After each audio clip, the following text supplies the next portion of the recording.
Welcome, Power fans. Thank you for joining me to recap episode 308, Sacrifice. A shocking episode. We only have, what, two episodes left now, so we're going to get right into it. Just to let you know, we've been covering every single episode this season of Power, so feel free to check back and look at our other reviews. We're also going to be covering episode 9 and 10 to conclude the season, and these episodes air roughly right around 1 o'clock Friday morning after each episode airs and ends. So feel free to check back in if you enjoy the content. But let's get right into it.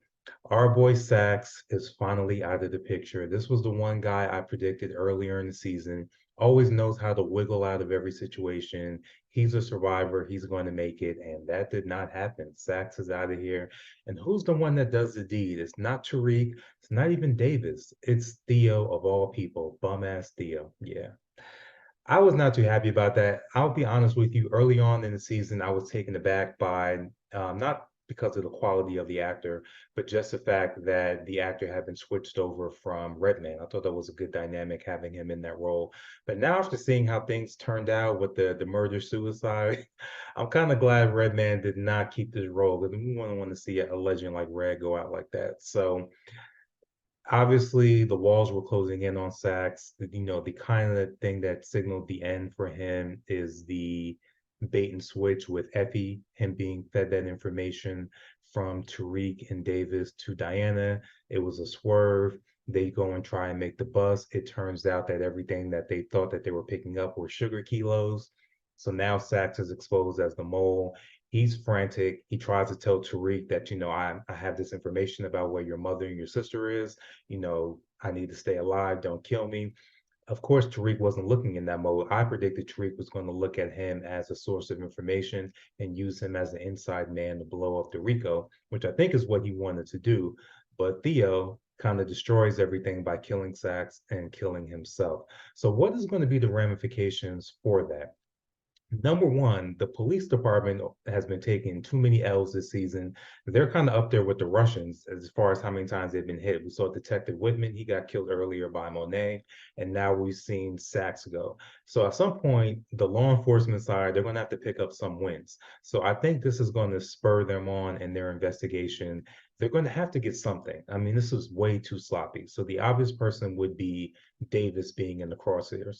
And one thing about Power that I think we should notice is that when the actors or when the characters start acting out of sorts and looking desperate and acting desperate, that's kind of an indicator that they might be out of here soon. And how did the episode start?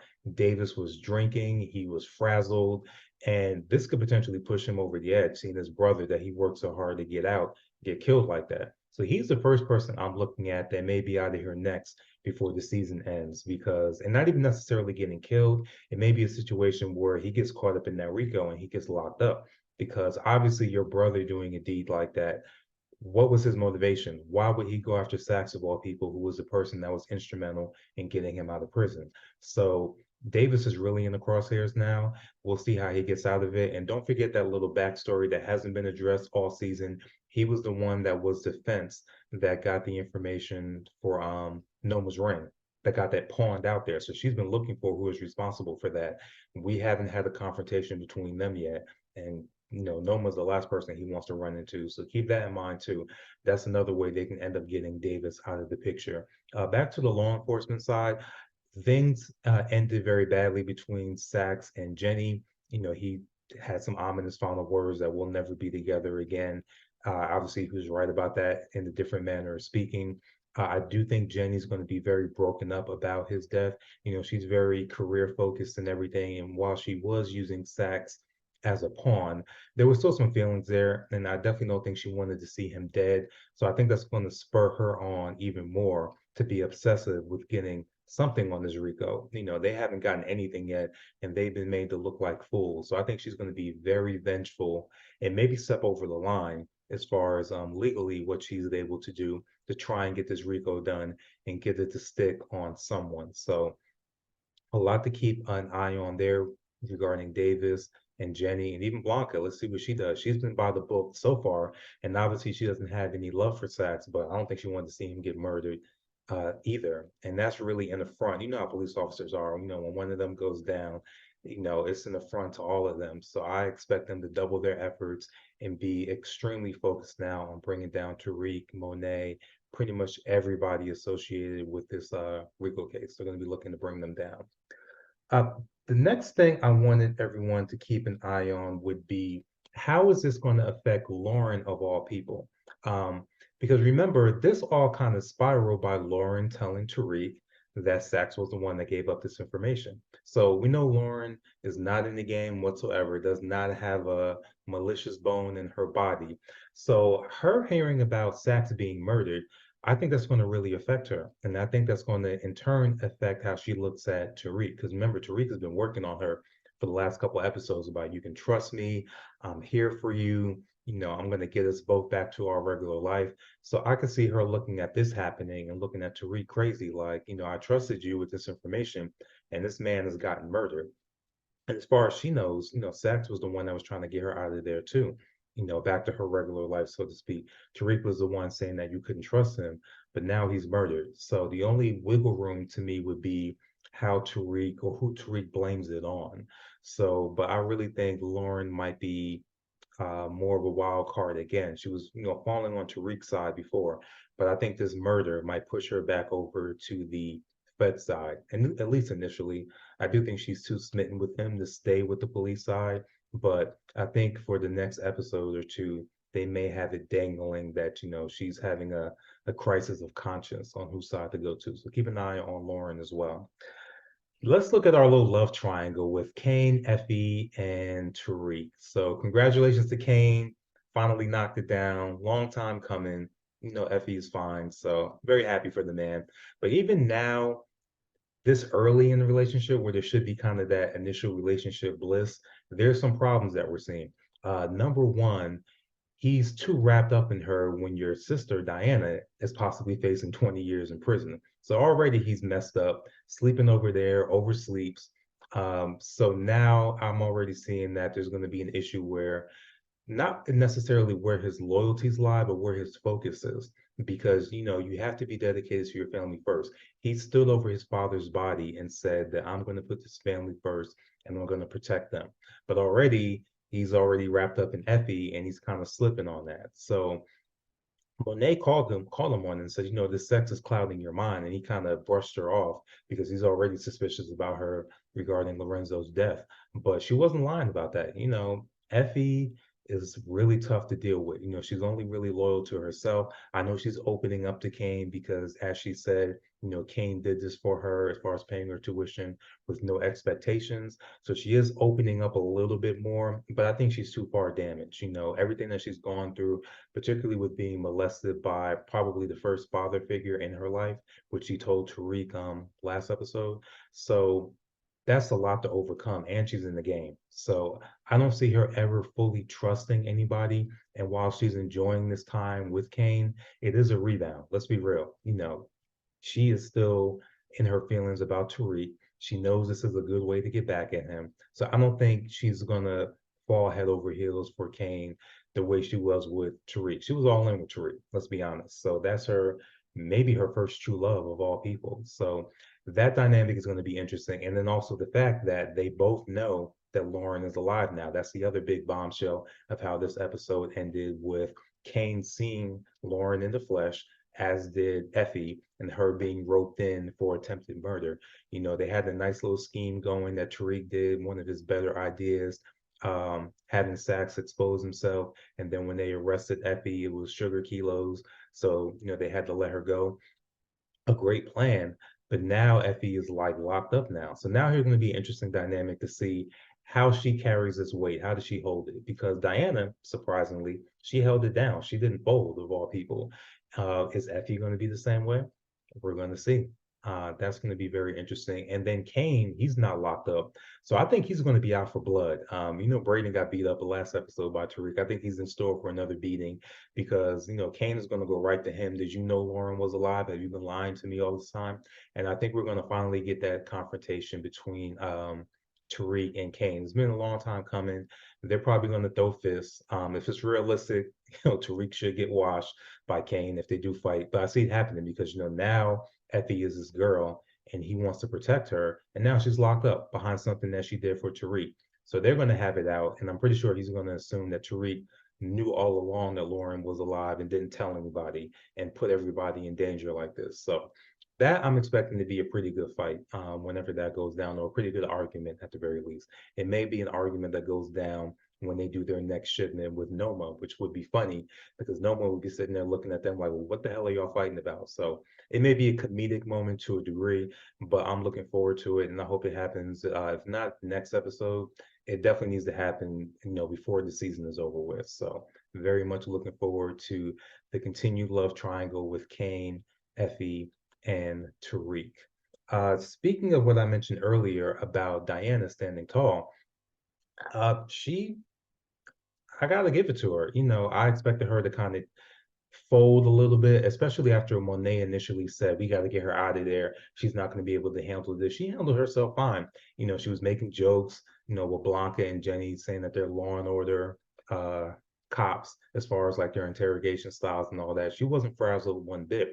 And then when Davis came in there and did the okey doke, sliding her the note about putting Saxe on Effie, she didn't second guess it. She was right on it. And I guess to a degree, we should have expected that because she didn't freeze up when Monet committed a murder right in front of her face. So Diana might be a little bit harder than what we think. I always said that personality-wise, she's probably the best person to lead the Tejada family because she's willing to hear everybody's ideas and she doesn't have that gruff demeanor. I just didn't know if she had that street side to her to be able to make those tough decisions and be able to stand tall, when the feds come, which they always will when you're in that type of life. But so far, I'm pretty impressed with Diana. So we'll see where she goes from here. But so far, she's held everything down. But we'll see what happens when inevitably the children find out, like Lorenzo predicted, about what Monet did. That has to happen at some point before the season is over with. And I want to see how she handles that and how she handles the confrontation with Monet because Monet is still her mother. And no matter how upset we might be at our parents, there's still a little bit of fear there for most people. Not necessarily that they'll beat you up, even if they're elderly, but just that dynamic of always wanting to please your parents and wanting them to be proud of you. So I can see her possibly recoiling a little bit if, Monet starts dressing her down. But we'll see, because she's a daddy's girl and she may just be overly infuriated by what Monet did, and she might take her out. It's still up in the air. I thought maybe Cane initially might be the one to kill Monet, but then maybe Diana, could be Drew. I think they're all going to be equally upset when they find out the truth, what should be happening at some point. Not by next episode, definitely by the finale. Next thing, as far as the children goes, let's look at Drew, or like I like to call him this episode, Sloppy Drew. Drew is just all over the place. I feel for the man. He killed the love of his life last episode, but sloppy. He got caught on 4K, essentially making the confession that Gordo is no longer here anymore. And it's on social media now. Him and Everett have it out. He throws the tantrum before he even meets up with Everett. So the man got it bad. But I understand where he's coming from. But I understand where Everett's coming from. You can't be, with the member of a drug dealing family. You're in the NBA now. Different type of money at that point. But they had their little confrontation. The Castillos see it on tape and they rightfully deduce that something has happened to Gordo. And remember that Drew lied directly to Evelyn's face, saying that, I haven't seen Gordo lately. So here's one thing that I am hoping for more than anything that we've seen recently with some of the street warfare that's happened. I hope that the Castillos are not just cannon fodder and that we get a legitimate war that at least lasts a couple episodes. I know we're towards the end of the season. I really think it should run into next season because I think there's a really good dynamic between the differences that you have with the Castillos and the Tejadas. Now, Evelyn is kind of almost the opposite of Monet when it comes to running her crime family. She's more of a kind of a coaching, transformational type of leader as far as her leadership style goes, while Monet is more authoritative, like this is how it's going to be, listen to me, and she's very manipulative too, just the same way Noma is. So I really want Evelyn to stay around so we can see that contrast in leadership styles in a street war setting, because I just don't want this to be a situation like we saw the Russian war was really like what, maybe 10 minutes of screen time total. I don't want a similar situation like that where there's a peace treaty or the Castillos get wiped out in like 10 minutes or something crazy like that. I don't think that would be realistic, number one, because the Castillos have made it this long. And I think there's a lot of storylines that they can explore with what happened with Drew and Gordo, Evelyn, how she's going to mourn her son compared to how Monet was mourning Zeke, the dynamic of them going back and forth because they know each other very well. And then also any guilt that Evelyn may have, regarding her Uncle Frank, which a lot of people, thought was a snitch or was a snitch, actually. So there's so many different dynamics and storylines that they can do there. So I hope they don't rush this and we have like an extended back and forth war between them. There's a lot that they can go into there. The only thing that gives me pause is the fact that the only one that we've really had a lot of significant lines and screen time with is Evelyn. So that makes me kind of worried that maybe they just look at the other Castillos as like cannon fodder, and we may get a quick, type of war and not really something in depth like what I'm looking for. But Evelyn Castillo, obviously the actress Lauren Velez, she's a great actress. She's been around for a while. Some of the older heads like me, you'll remember New York Undercover and also Dexter. So I think she's a great contrast with Monet, and I hope she sticks around and we can see her kind of really delve into this character a little bit more for the remainder of the season and hopefully the beginning of next season. So we'll just have to see where things go with that going forward in the next couple episodes. Last big storyline, I want to give Tariq credit again for his other scheme. Obviously, the scheme with Effie worked great, but let's talk about the big one between him and Weston Holdings. I predicted last episode that Braden was going to have to tell somebody about the Ponzi scheme, especially when he realized that Kiki wasn't in his corner. So the first person that he goes to was Tariq. And Tariq wisely went to RSJ and told him everything about the scheme and how it affects all their money. So one good thing initially, I was worried about RSJ possibly being corrupt. How can you be the richest black man in America and not have screwed over some people? But apparently not. He wanted to go right to the SEC, do things by the book. I guess his one flaw would be the one flaw that we see with a lot of these characters is ego, which is what Tariq played on and basically told him that, do you want the Westons to get, something over on you? And obviously RSJ didn't want that. So he went with the whole kind of extortion type of ideal. He put Lucas on a repayment plan, and essentially he's going to get all the money back. Tariq is going to get his money back. RSJ is going to get his money back, and most importantly, Monet will get her money back as well. Now the question is Lucas going to take this line down? Very slimy. We saw more of those racist undertones where he said, these hoods here are the one that did this. So he has a lot of contempt about being put in his place, especially by young black men. So he's going to be on the rampage as far as trying to get some type of revenge. How he's going to get revenge, I don't know. The only thing I can think of is maybe something with the police. But see, RSJ isn't dirty, so it'd have to be something where he's trying to screw over Tariq. But even that's kind of shaky because he's higher on the totem pole as far as, the crimes, with all this money involved, taking people's retirements and everything. So I would think they would want him more than they would want Tariq or anybody else. But I'm also looking at this as a real world scenario, and this is Power. So, and Power, Tariq is the, the main guy. So maybe they are going to be focused on Tariq, especially with Jenny being obsessive with Saxe being killed. So we'll see how Lucas plays this, but I know he's going to want some get back on Tariq, especially after Tariq dropped that good line on him. What did he say? My nigga, the whole world is a hood, something like that, after Lucas called him a hood, which is true because the biggest criminals are on Wall Street, as we see. So that concludes the episode. I thought it was great overall. I really, I'm not a fan of Theo, so I'm kind of glad he's gone. But Saxe was a good antagonist. Going to be sad to see him go. He goes back to the original Power. As far as I know, he actually was close to about 100 episodes, so he's been around for a minute. So hopefully, if I can, I'm gonna try and snag him for an interview, get his thoughts on Power and everything, and hopefully I can get that to you guys in a couple weeks if I can reach out to somebody from Stars, knock on wood. But let me know what you guys think. The only other subplot would be Councilman Tate and Harper.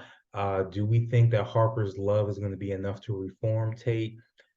I don't think so, but he does love her. I do think that. And she's the only person so far in the series that's definitively told him no to his ambitions. And I think that's really one of the things that he appreciates and loves about her. So we'll see, because she put her foot down about this Weston Holdings donation. So we'll see how Tate plays that next episode. So I hope the brother knows he got a good woman. So, but we'll see. It is Tate.